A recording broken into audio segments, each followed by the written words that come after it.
ಇನ್ನು ಕೊಪ್ಪಳದ ಟಿಬಿ ಡ್ಯಾಂನಲ್ಲಿ ಈಗಾಗಲೇ ಕ್ರಸ್ಟ್ ಗೇಟ್ ಅಳವಡಿಕೆ ಕಾರ್ಯ ಆರಂಭ ಆಗಿರುವಂತದ್ದು. ಸ್ಟಾಪ್ ಲಾಗ್ ಎಲಿಮೆಂಟ್ ಅಳವಡಿಕೆ ಕಾರ್ಯ ಆರಂಭ ಆಗಿದೆ.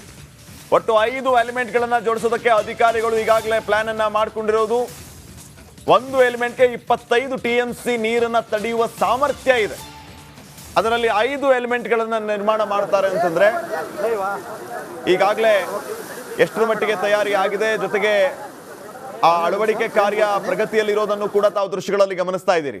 2 ಬೃಹತ್ ಕ್ರೇನ್ಗಳು ಬಂದಿರೋದು, ಜಿಂದಾಲ್ನಿಂದಾನೇ ಈ ಕ್ರೇನ್ಗಳು ಬಂದಿದೆ. ಈಗ ಆ ಕ್ರೇನ್ಗಳ ಮೂಲಕ ಸ್ಟಾಪ್ ಲಾಗ್ ಅನ್ನ ಅಳವಡಿಸುವಂತಹ ಕೆಲಸ ಆಗ್ತಾ ಇದೆ. ಸ್ಟಾಪ್ ಲಾಗ್ ಎಲಿಮೆಂಟ್ ಅಳವಡಿಕೆ ಕಾರ್ಯ ನಡೀತಾ ಇರೋದನ್ನ ಈಗ ತಾವು ದೃಶ್ಯಗಳಲ್ಲಿ ಗಮನಿಸ್ತಾ ಇದ್ದೀರಿ. ತಾತ್ಕಾಲಿಕ ಗೇಟ್ ಹಾಕಿ ಡ್ಯಾಮ್ ನೀರನ್ನ ತಡೆಯುವಂತಹ ಕಾರ್ಯ ಇದು. 80ಕ್ಕೂ ಹೆಚ್ಚು ಸಿಬ್ಬಂದಿಯಿಂದ ಈ ಗೇಟ್ ಅಳವಡಿಕೆ ಕಾರ್ಯ ಆರಂಭ ಆಗಿದೆ. ಗೇಟ್ನಲ್ಲಿ ಸಿಲುಕಿದ ಚೈನ್ ಲಿಂಕ್ ತೆರವು ಕಾರ್ಯ ಕೂಡ ನಡೆದಿದೆ. ಕ್ರೇನ್ ಮೂಲಕ ಹಳೆ ಚೈನ್ ಲಿಂಕ್ ಅನ್ನ ತೆರವು ಮಾಡಿ ಈ ಎಲಿಮೆಂಟ್ ಅನ್ನ ಅಲ್ಲಿ ಇನ್ಸ್ಟಾಲ್ ಮಾಡುವಂತ ಕೆಲಸ ಈಗ ಭರದಿಂದ ಸಾಗಿದೆ. ಈ ಮೂಲಕ ವ್ಯರ್ಥವಾಗಿ ಹರಿಯುವ ನೀರನ್ನ ಕೂಡಲೇ ಸ್ಟಾಪ್ ಮಾಡುವಂತಹ ಕೆಲಸ ಈಗ ಆಗ್ತಾ ಇದೆ.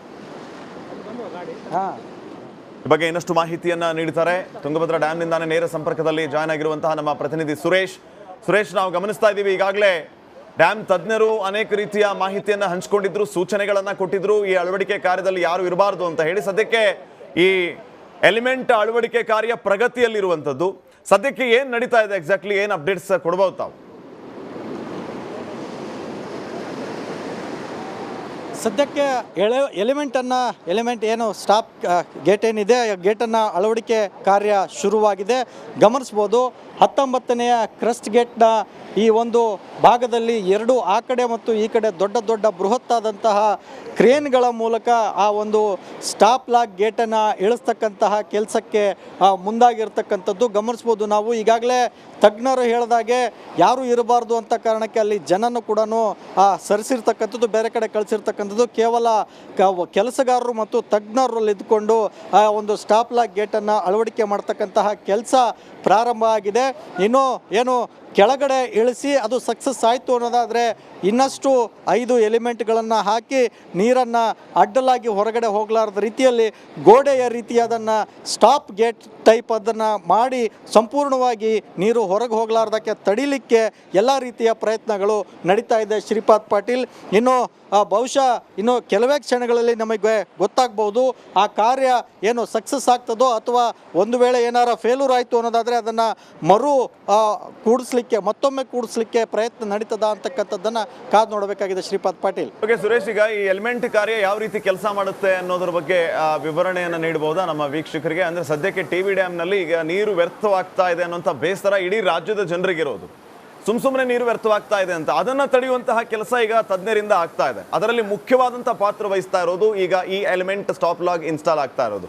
ಇದು ಯಾವ ರೀತಿ ಕೆಲಸ ಮಾಡುತ್ತೆ ಅನ್ನೋಂಥ ವಿವರಣೆ ಸಿಗ್ಬೋದಾ? ಖಂಡಿತ ಶ್ರೀಪಾದ್, ಈ ಒಂದು ಎಲಿಮೆಂಟ್ನ ಸ್ಟಾಪ್ ಲಾಗ್ ಏನಿದೆ, ಈ ಸ್ಟಾಪ್ ಲಾಗು ಮೊದಲು ಕೆಳಗಡೆ ಕೂಡಿಸ್ತಾರೆ.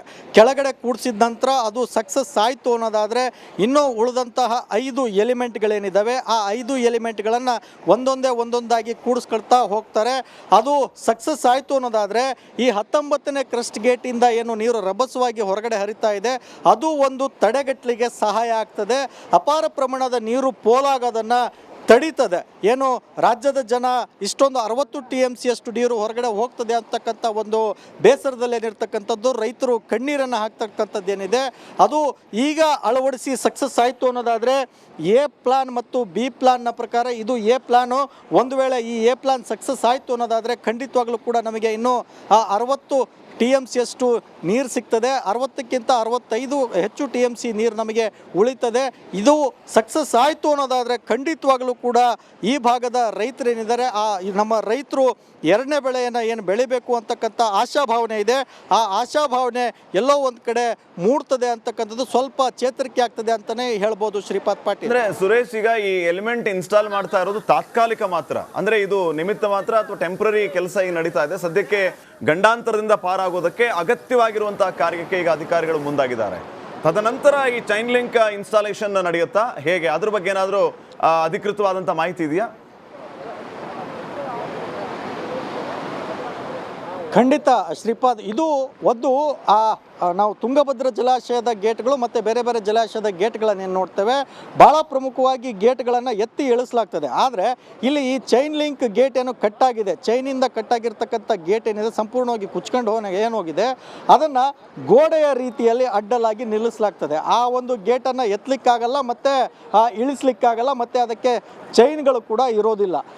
ಈ ಒಂದು ಪರ್ಮನೆಂಟ್ ಗೇಟನ್ನು ಮಾಡಬೇಕು ಅನ್ನೋದಾದರೆ ಇನ್ನು ಬೇಸಿಗೆ ಸಮಯದಲ್ಲಿ ಮತ್ತೆ ಅದನ್ನು ಇನ್ಸ್ಟಾಲ್ ಮಾಡಬೇಕಾಗ್ತದೆ. ಒಂದು ಟೈಪಲ್ಲಿ ನಾವು ಹೇಳೋದಾದರೆ ನೀರು ಹರಿಲಾರ್ದಕ್ಕೆ ತಡೆಗೋಡೆಯನ್ನು ನಿರ್ಮಾಣ ಮಾಡಿದ ರೀತಿ ಕಬ್ಬಿಣದ ಒಂದು ಈ ಎಲಿಮೆಂಟ್ಗಳಿಂದ ತಡೆಗೋಡೆಯನ್ನು ಕೇವಲ ಗೇಟ್ ನಂಬರ್ 19ಕ್ಕೆ ಅಳವಡಿಸಿದ ಹಾಗೆ ಅಂತಲೇ ಹೇಳ್ಬೋದು ಶ್ರೀಪಾದ್. ಈಗ ಸದ್ಯ ತಾತ್ಕಾಲಿಕ ಒಂದು ಗೇಟ್ ಇದು, ತಾತ್ಕಾಲಿಕ ತಡೆಗೋಡೆ, ನೀರನ್ನು ಹೊರಗಡೆ ಹೋಗ್ಲಾರ್ದಕ್ಕೆ ತಡಿಲಾರ್ದಕ್ಕೆ ಇರ್ತಕ್ಕಂಥ ತಾತ್ಕಾಲಿಕ ಗೋಡೆ ಅಂತೇಳಿ ಹೇಳ್ಬೋದು. ಸುರೇಶ್, ಅನ್ಕೊಂಡಂತೆ ಎಲ್ಲವೂ ಸರಿ ಹೋದ್ರೆ ಎಷ್ಟು ದಿನಗಳಲ್ಲಿ ಈ ಕಾರ್ಯ ಸರಿ ಹೋಗ್ಬೋದು, ಎಲ್ಲವೂ ಕೂಡ ಸಾಲ್ವ್ ಆಗ್ಬೋದು ಅಂತ ನಾವು ಅನ್ಕೊಂಡಂತೆ ಈಗ ಗವರ್ಮೆಂಟ್ ಪ್ಲಾನ್ ಮಾಡ್ತಾ ಇದೆ, ತಜ್ಞರು ಈಗಾಗಲೇ ಸಲಹೆ ಸೂಚನೆಗಳನ್ನು ಕೊಟ್ಟಿದ್ದಾರೆ. ಆ ಎಲ್ಲ ಪ್ಲಾನ್ಗಳ ಪ್ರಕಾರ ಮುಗಿದ್ರೆ ಖಂಡಿತ ಶ್ರೀಪಾದ್. ಅವರು ತಜ್ಞ ನಮ್ಮ ಕನ್ನಯ್ಯ ನಾಯ್ಡು ಅವರು ನಿಮಗೆ ಇದು ಇವತ್ತು ಇನ್ಸ್ಟಾಲೇಷನ್ ಸಕ್ಸಸ್ ಆಯಿತು ಅನ್ನೋದಾದರೆ ನಿಮಗೆ ನಾಳೆ ಶುಭ ಸುದ್ದಿ ಕೊಡ್ತೇವೆ ಅಂತೇಳಿ ಹೇಳಿದ್ದಾರೆ. ನಾಳೆ ಶುಭ ಸುದ್ದಿ ಕೊಡ್ತೀವಿ ಅಂತೇಳಿ ಹೇಳೋದಾದರೆ ಬಹುಶಃ ಇದು ಸಕ್ಸಸ್ ಆಗ್ಬೋದು ಅಂತಕ್ಕಂಥ ಅವರ ಎಲ್ಲೋ ಒಂದು ಗಾಢವಾದ ನಂಬಿಕೆ. ದೇವರ ಮೇಲೆ ಬಿಟ್ಟು ನಾವು ಒಂದು ಇದನ್ನು ಇನ್ಸ್ಟಾಲ್ ಮಾಡಲಿಕ್ಕೆ ಪ್ರಯತ್ನ ಮಾಡ್ತೇವೆ ಅಂತಕ್ಕಂಥ ಮಾತನ್ನು ಮೊನ್ನೆ ಕೂಡ ಹೇಳಿದರು. ದೇವರ ಮೇಲೆ ಭಾರ ಹಾಕಿ ನಾವು ಇನ್ಸ್ಟಾಲ್ ಮಾಡ್ತಕ್ಕಂಥ ಕೆಲಸವನ್ನು ಮಾಡ್ತೇವೆ ಅಂತಕ್ಕಂಥ ಮಾತನ್ನು ಅವರು ಹೇಳಿದ್ದಾರೆ. ಯಾವ ರೀತಿ ಅಂತೇಳಿ ಹೇಳೋದಾದರೆ ಅಂದುಕೊಂಡಂತೆ ಆದರೆ ಈ ಒಂದು ಸ್ಟಾಪ್ ಲಾಗ್ ಏನಿದೆ ಸಂಪೂರ್ಣವಾಗಿ ಕುಂತ್ರೆ ನಾಳೆ ಅಷ್ಟೊತ್ತಿಗೆ, ನಾಳೆ ಸಾಯಂಕಾಲದಷ್ಟೊತ್ತಿಗೆ ಸಂಪೂರ್ಣವಾಗಿ 5 ಪ್ಲೇಟ್ಗಳನ್ನು ಏನು ಈ 5 ಎಲಿಮೆಂಟ್ಗಳನ್ನು ಕೂಡಿಸಿ ಸಂಪೂರ್ಣವಾಗಿ ತಡೆಗೋಡೆಯ ಟೈಪ್ ಮಾಡಿ ಅಂದ್ಕೊಂಡಂಗೆ ಆಯಿತು ಅನ್ನೋದಾದ್ರೆ ನಾಳೆ ಸಂಪೂರ್ಣವಾಗಿ ಕಾರ್ಯ ಮುಗಿತದೆ. ನಾಳೆಯಿಂದ ನೀರು ಹೊರಗೋಗೋದನ್ನು ತಡಿಬೋದು ಅಂತಕ್ಕಂಥ ಒಂದು ಆತ್ಮವಿಶ್ವಾಸವನ್ನು ವ್ಯಕ್ತಪಡಿಸಿದ್ದಾರೆ Shripad. Okay Suresh, thank you ಮಾಹಿತಿಗಾಗಿ.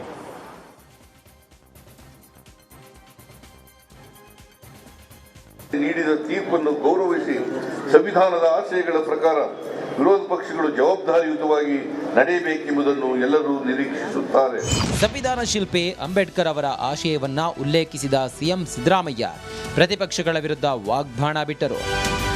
ಬಾಬಾ ಸಾಹೇಬ್ ಅಂಬೇಡ್ಕರ್ ಅವರು ಅಂದೇ ಮುನ್ನೆಚ್ಚರಿಕೆ ನೀಡಿದ್ದರು. ಮೊದಲನೇದಾಗಿ ಜಾತಿ ಮತದ ಆಧಾರದ ಮೇಲೆ ವಿಭಜನೆಯ ರಾಜಕಾರಣ ಮಾಡುವ ವಿಚ್ಛಿದ್ರಕಾರಿ ಶಕ್ತಿಗಳನ್ನು ಅಧಿಕಾರದಿಂದ ದೂರ ಇಡಬೇಕು.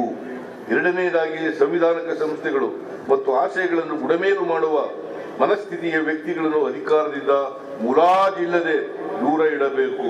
ಅಂತಿಮವಾಗಿ ಸಾಮಾಜಿಕ ಪ್ರಜಾಪ್ರಭುತ್ವ ಇಲ್ಲದ ರಾಜಕೀಯ ಪ್ರಜಾಪ್ರಭುತ್ವ ಉಳಿಯಲು ಸಾಧ್ಯವಿಲ್ಲ ಎಂದು ಅವರು ಎಚ್ಚರಿಸಿದ್ದರು.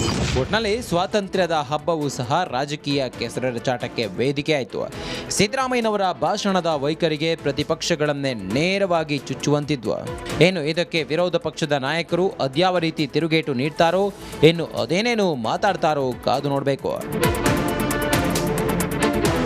Bureau report, republic Kannada.